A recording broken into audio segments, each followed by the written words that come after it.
I have a secret, which is that I'm a very nervous speaker. but I wanted to start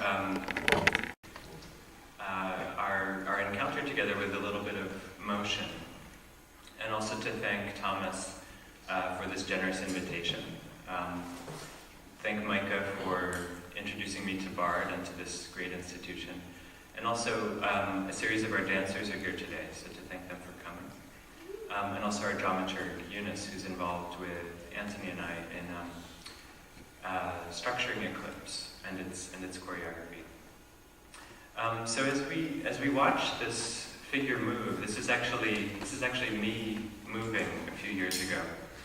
I wanted to propose that maybe you watch the dance and that I observe a little bit about the room that we're in. So you can just let your mind wander if you'd like. I noticed on the wonderful link that Thomas sent, there was a link to Olin Hall, and we were trying to figure out how we would get here, because I love the BARD campus. There's wonderful pieces of sculpture and architecture, but also I have gotten lost here a number of times. So I was looking for Olin Hall and mapping it and whatnot. And I noticed on the BARD website that there's a rotoscoping camera of Olin Hall. So I took a tour of the building, and you can click and link in and actually zoom around as if you have a circular camera that's centrifugally scanning the theater. And then you can click on the door and exit. It was a fantastic way to arrive here before arriving. But then when I walked in this afternoon, we were a little short on time, and I started looking at this room, and the first thing I said to Thomas was, it's a great space. But just to unpack it a little bit for you, you have great height in this room. I estimate about 25 feet to the ceiling. The ceiling has about 12 or 15 squares above you forming a grid. And there's a dim light or light bulb above your head in a grid formation. There are 6 windows which are covered. Lighting on you, lighting on me, and actually lighting on the stage, which is unusual. And then you're divided into 3 seating areas with 2 gulfs in between you also, which are shining light onto the stage. And then bright red exits behind you, bright red exit to your right, and an alarm as well.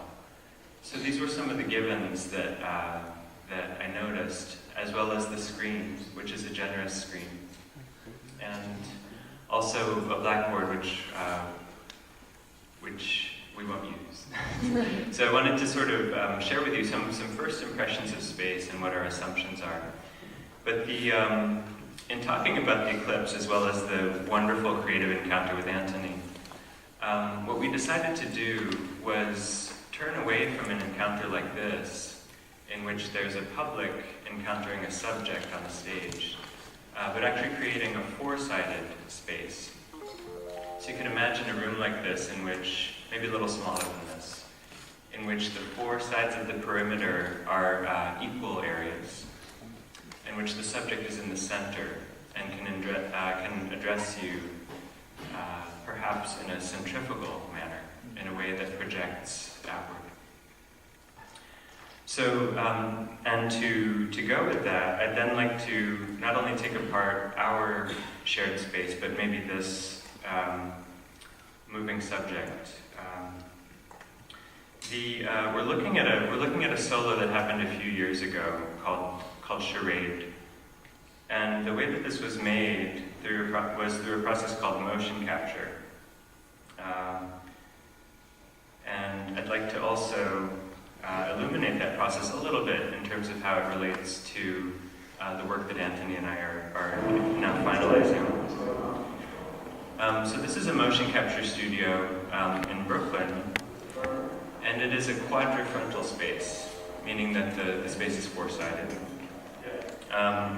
This space, or this performance space, we call the volume, and the dancer we call the subject in this case.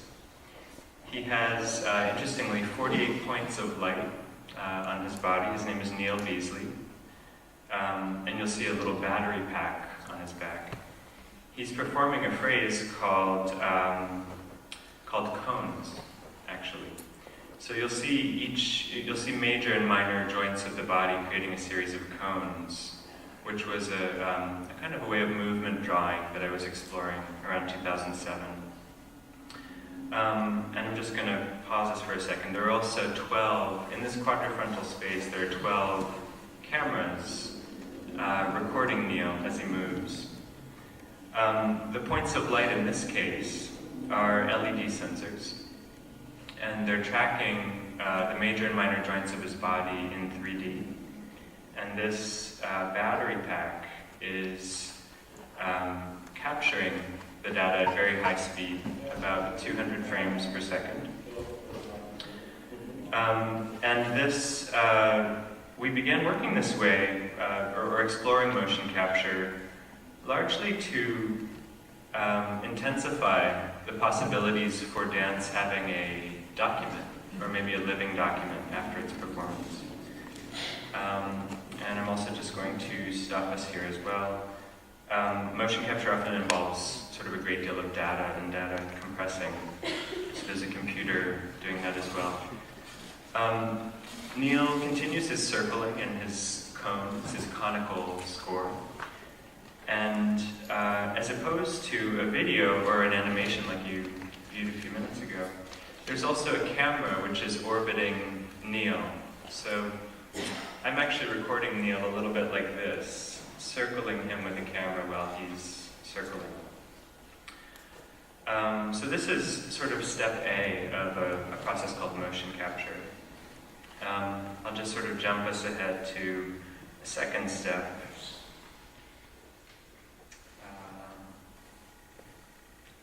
Just quickly.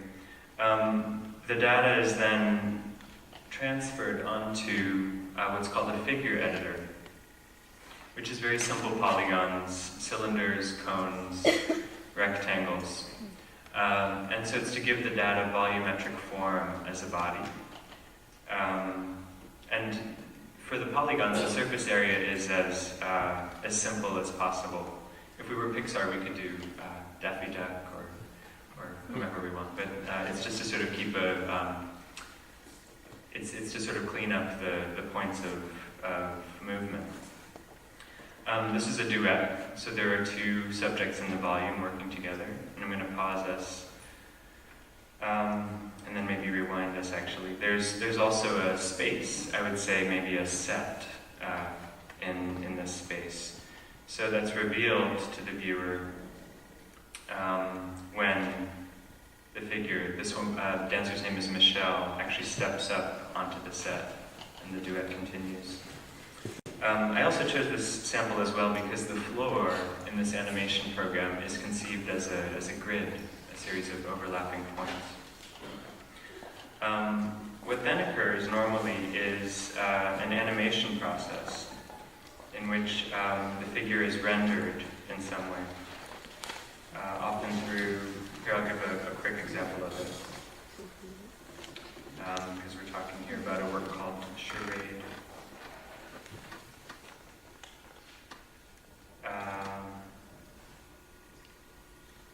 So again, this is very rudimentary keyframing, cleaning up of movement, and and putting it onto a figure that then may or may not become a character in a dance.